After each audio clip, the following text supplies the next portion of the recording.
dekada o higit pa sa 30 years ang naging ambag ni Romel Feliciano o mas kilala sa tawag na Tito Mel sa mundo ng showbiz. Nakilala siya bilang isang mahusay na dancer at choreographer. Early 80s nang binuo niya ang grupong Solid Gold Dancers na unang nag-perform sa Octo Arts. Nagsunod-sunod ang exposure ng Solid Gold Dancers sa iba't ibang noontime shows. Siya rin ang naging choreographer ng Loveliness TV show na si Alma Moreno sa mga local shows at maging out-of-the-country shows nito. Taong 2007 naman na mag-viral ang choreographed dance move ni Tito Mel na Papaya Dance. Kahit nasa 60s na itong si Tito Mel ay aktibo pa rin pagdating sa dancing. Sa katunayan ay may latest dance hit siya na kung tawagin ay Chamba na pinaghalong cha-cha at samba. This morning, muling papatunayan ni Tito Mel sa kada umaga ang kanyang galing sa dance floor. Para sayuin ang kanyang latest dance na Chamba, mga kada, the one and only Mel Feliciano.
Relax!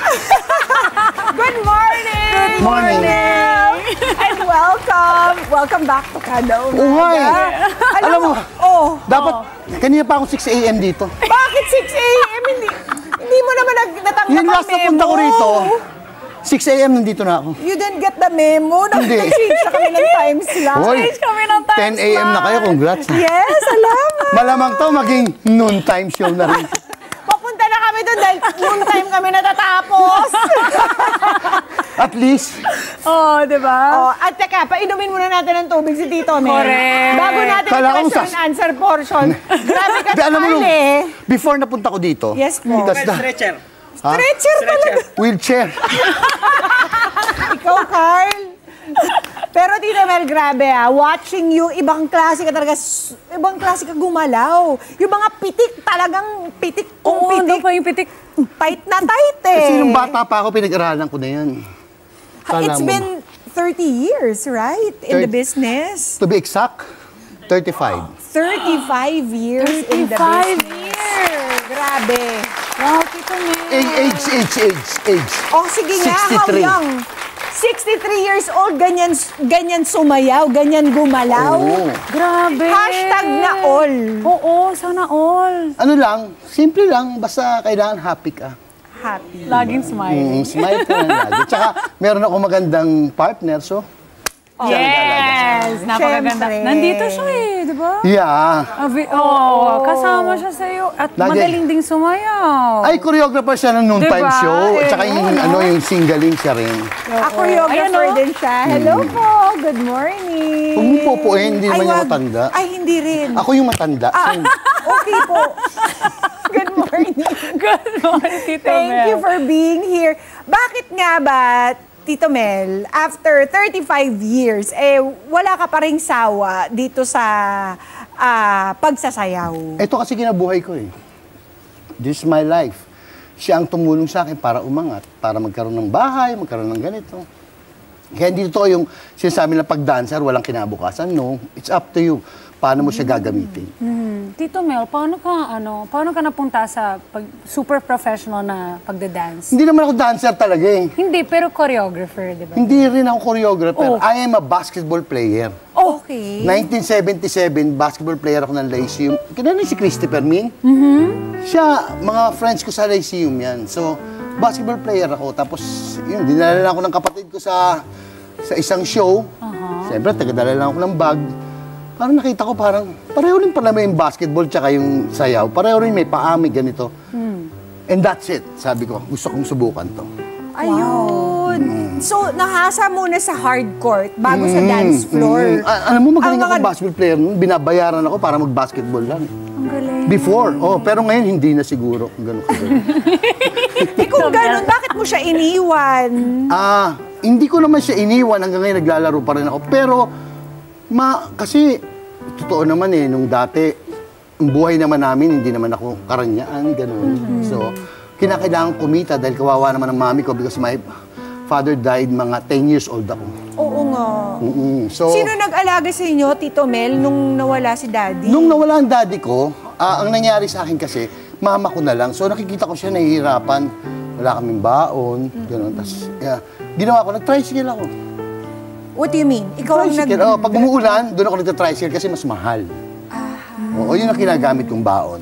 Wow. Tapos yung mga Amerikano ng daddy ko, siyempre, wala na siya, di ba? Oo. Din ako sa Eloy's, taging pera. Yung mga bilihan ng mga Amerikanang, binenta ko yung, para magkaroon ako ng mga ganun. Doon inabot ko yung mga ganung buhay. Kaya, mahal na mahal ko ang dancing. Kasi nung una ako natutong magsayaw, that's the time na parang medyo, yun mo, dati magkano bayad sa amin? 60 pesos per dance. Malaki na yun. Malaki na yun, 60 pesos. Isang buwang ano na ba yun? Isang Hindi, linggong groceries na yun. Parang may kape ka na, meron ka ng bigas, at saka may asukal. May ganun ka na. Wow. So, nung simula nun, sabi ko, gusto kong gawing karir to. Paano ka how did you get your a foot in, Tito Mel? Pinag-audition ako ng kapatid ko si Saldi sa This Corporation. Oh. It's a recording company. Tapos, siyempre may mga hari doon. So, ganun lang ako. Actually, yung ex ko yun ang hari doon. Okay. Tapos si Hector Gatdula, siya yung unang-unang taong gumawa ng mga dancer na puro lalaki. So, pinapasok nila ako doon. Nung nakita nila ako, ang galing kong bumuhat. Why? Kasi basketball player ako eh. Sumalak sa katawan ko, di ba? Sa mga lifting? Sa lifting. Ang galing mo nang bumuhat ha. Pero ang totoo, hindi ako masyadong magaling bumuhat. Tapos yun, Naging part ka na ng naging Alma mo rin, after na nag-Dyna Dancer muna. Dyna muna. Yung Dyna Dancer, doon ako, yung Dyna Dancer, yan yung sumikat na Wait, designer. nasaan ka dyan? Ikaw naman, tignan mo yung pinakagwapo dyan, ako lang naman. Yung nasa gitna. Ayan o. Ito! Akala ko ito Yung may afro. Si Rafi yan. Naging choreographer namin si Rafi. Hi, Rafi. Yan. Ito si Tito Mel. Cute. Ang layo, ano? Nakakatuwa. Tapos, yan dyan, naging alam mo yung designer music. Designer music. Yun yung kantang yun na napasikat namin. Bukod po doon, ano pa po yung mga pinasikat ninyo? Body language. Body Ay, language. alam ko yan. Mga ganon. Hindi pa ako choreographer. Kasi dati, para pausuhin yung kanta, nilalaparan ng choreography. Diba? Yun ang dating uso. Ang mga dancer noon, ang tingin ng tao, kailangan may solo. Hindi kami may kasamang artista. Oo. Kaya namin yun dati. Oo. So, hambawa, Dyna Dancer lang kami, wala kami artista. Oo. So, ganun. Tapos kayo nagpapauso ng moves. Saya ng mga moves. Para bumenta yung plaka. Correct. Yun, ganun yun. Ano ba ang secret formula, Tito Mel, para mapauso ang isang dance move? Number one, kinakailangan crowd mo, madali niya makuha. Dapat Number madali one. lang. Kahit nakapikit ang mata niya, naririnig niya, naaalala niya yung step. Talent kasi yun eh. So yun, tinamaan ko yun. Pangalawa, pinakamahirap sa lahat ng audience, lalaki.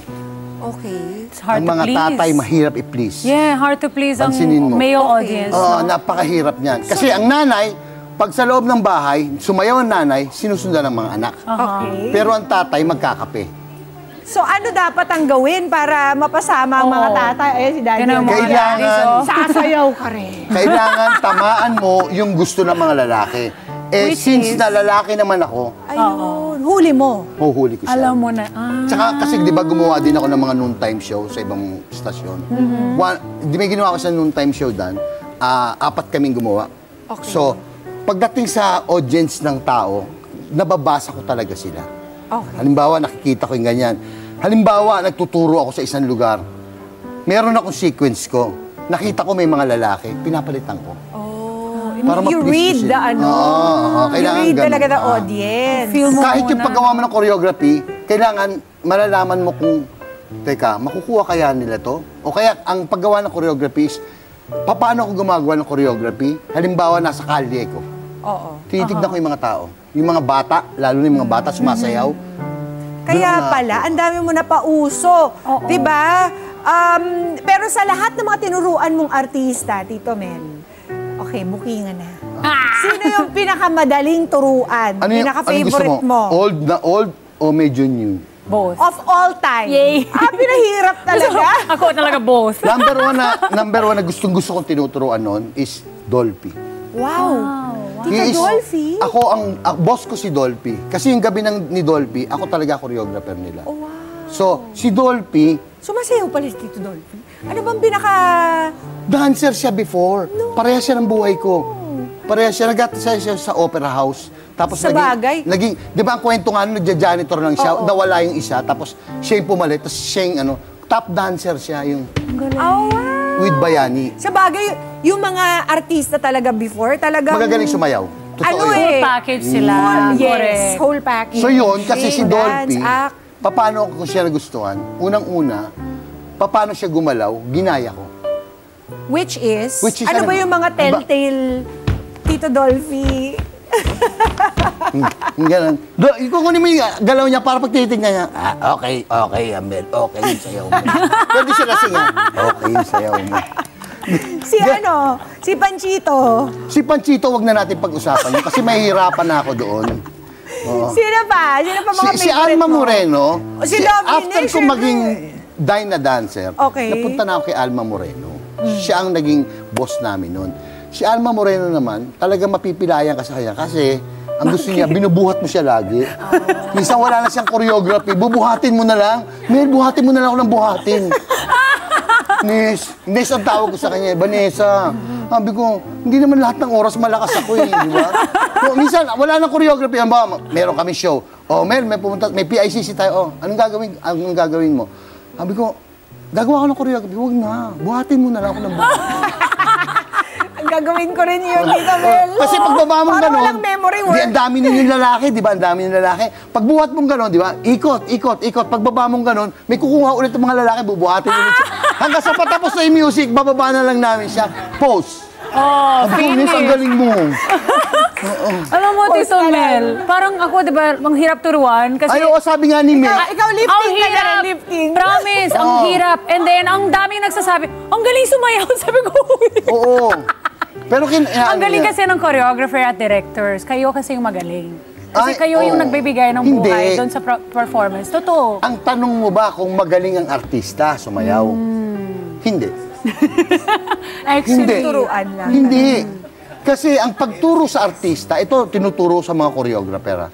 Hindi ako nagtuturo sa artista. Halimbawa, ikaw, tinignan kita. Titignan ko muna ikaw.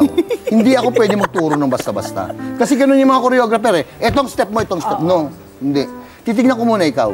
Pia, ano yung sinayaw mo dati? Ganun. Inaalam ko muna yung background mo. And then, doon ako naglalagay ng step. Para maaayon sa Yes, kanila. ayon sa itsura nyo. O yun. So, Tama. kasi pagka hindi ayon sa itsura nyo, yung artista nagiging awkward. Lagi siya nagiging awkward, di ba? Yung gano'n. Akala mo na ipitan ng ugat. Ano, okay ka lang? Hindi ko maipasok yung paa ko.